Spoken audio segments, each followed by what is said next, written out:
Assalamualaikum warahmatullahi wabarakatuh. Baiklah, hari ini saya akan mereview tentang pelajaran retorika atau public speaking. Pertama, saya akan menerangkan apa itu retorika. Retorika berasal dari bahasa Yunani, yaitu dari kata rhetor, orator, teacher. Artinya, suatu teknik membujuk melalui karakter pembicara, emosional, atau argumentasi. Titik tolak dari retorika ini adalah berbicara. Retorika merupakan kegiatan berbicara di hadapan umum atau berpidato. Retorika sering diartikan sebagai sebuah seni berbicara di hadapan umum. Seni yang dimaksud di sini ialah berpidato singkat, padat, dan mengesankan. Maksud dan tujuan berpidato yaitu memotivasi, meyakinkan atau mempengaruhi, memberitahukan, mendidik, berbuat atau bertindak, menghibur, menyenangkan. Contohnya beberapa talk show di televisi ketika para pakar berdebat tentang macam-macam hal mulai dari kasus Bank Senturi, masalah Pilkada DKI, rata-rata semuanya menyampaikan dengan cara retorika. Kemudian kita masuk pada sistematika pidato, yaitu pertama pada bagian pembukaan terdapat salam pembuka, pujian, sholawat, menyapa hadirin, memotivasi hadirin, menyampaikan latar belakang untuk memotivasi hadirin. Kemudian pada bagian penyampaian isi pidato terdapat dalil, biasanya bisa berupa ayat atau hadis, hasil penelitian atau uraian atau pointer-pointer. Contohnya analisis dari sebuah kasus. Kemudian kemudian pada bagian penutup berisi kesimpulan, menyampaikan harapan dan ajakan, salam penutup, menyampaikan kalimat penutup yang mengesankan. Kemudian sifat kita saat kita berpidato, yaitu kita melakukannya dengan satu arah, kemudian mempengaruhi dan meyakinkan pendengar atau orang banyak, dan disampaikan secara resmi di depan umum. Pidato yang disampaikan merupakan gagasan atau ide yang seperti padat, singkat, dan bermanfaat untuk khalayak. Kemudian komponen dalam berpidato yaitu terdapat komunikator atau penyampai pesan yang terdiri dari 3V, yaitu verbal, voice, dan visual. Kemudian terdapat pesan atau informasi yang bersifat singkat, padat, dan mudah dicerna. Kemudian terdapat komunikan atau penemu informasi atau audiens, yaitu know your audience atau kenali khalayak Anda. Kemudian what does the public want, yaitu kenali apa yang menjadi harapannya. Kemudian saat kita memilih topik dan tujuan pidato, yaitu terdapat sumber-sumber topik yang berupa pengalaman pribadi, hobi, dan keterampilan, pengalaman pekerjaan atau profesi, pelajaran sekolah, peristiwa hangat, minat khalayak, peristiwa hangat yang dibicarakan, dan lain-lain. Kemudian pada bagian kriteria topik yang baik, yaitu topiknya harus sesuai dengan latar belakang pengalaman Anda. Kemudian topik harus sesuai dengan minat Anda, topik harus menarik minat pendengar, dan topik harus jelas ruang lingkupnya. Dalam merumuskan judul, topik adalah pokok bahasan yang diulas. Jadi, judul adalah nama untuk pokok bahasan itu. Kemudian kita menentukan tujuan pidato, seperti tujuan kita dalam berpidato yaitu menginformasikan, mempengaruhi, atau menghibur khalayak. Dalam sistematika pidato, yang pertama terdapat pendahuluan seperti fungsi. Dalam fungsinya yang pertama yaitu pengantar ke arah pokok persoalan dan menarik perhatian audiens. Yang kedua, mencairkan suasana dengan cara mengiring audiens bersahabat dan ingin mendengarkan.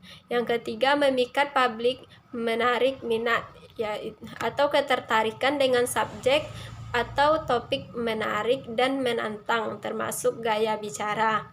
Yang keempat, memberikan informasi.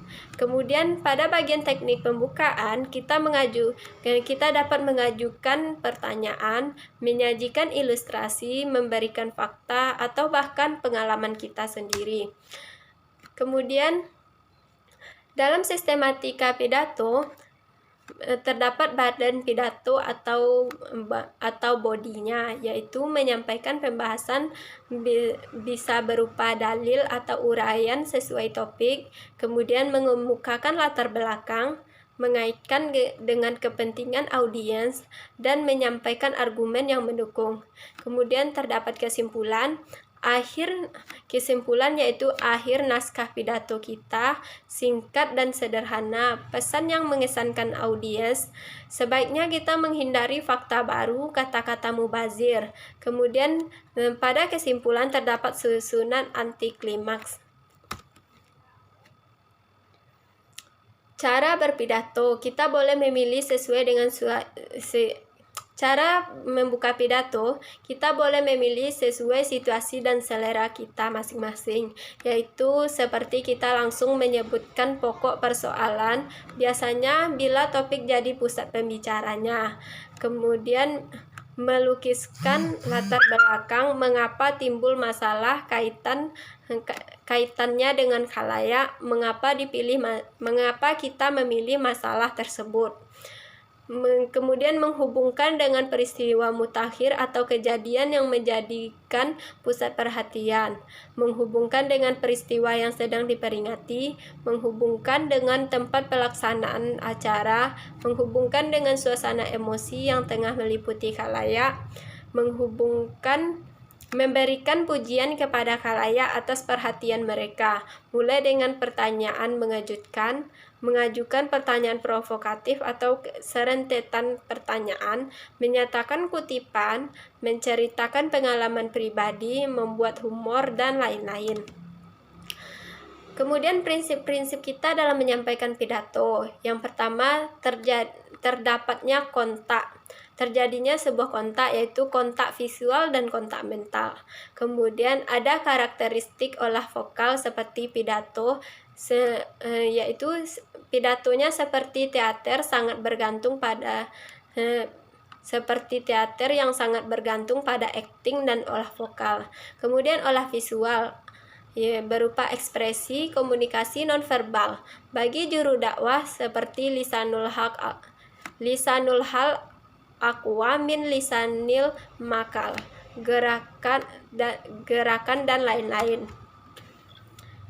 Kemudian kita masuk pada cara kita menutup pidato, yaitu menyimpulkan atau mengemukakan ikhtisar pembicara, menyatakan kembali gagasan utama dengan kalimat dan kata yang berbeda, mendorong khalayak untuk bertindak, mengakhiri dengan kalimat seperti contohnya hatta, camkanlah, negara Indonesia belum lagi berdasarkan Pancasila. Apabila masyarakat belum sanggup mentaati UUD 1945. Kemudian kita mengatakan kutipan saja, seperti peribahasa, pantun, dan lain-lain. Membuka pernyataan yang humoris atau anekdot. Kemudian terdapat cara untuk menyajikan pidato, yaitu impromptu atau serta-merta, yaitu spontanitas berdasarkan kebutuhan sesaat. Kemudian yang kedua, memorize, yaitu memorize atau menghafal. Kita dapat mempersiapkan sebuah naskah pidato, ditulis dan dihafal kata demi kata. Kemudian yang ketiga, terdapat manuskrip, yaitu pidato membaca naskah yang sudah disiapkan sebelumnya, minimal berjumlah 9 pidato resmi.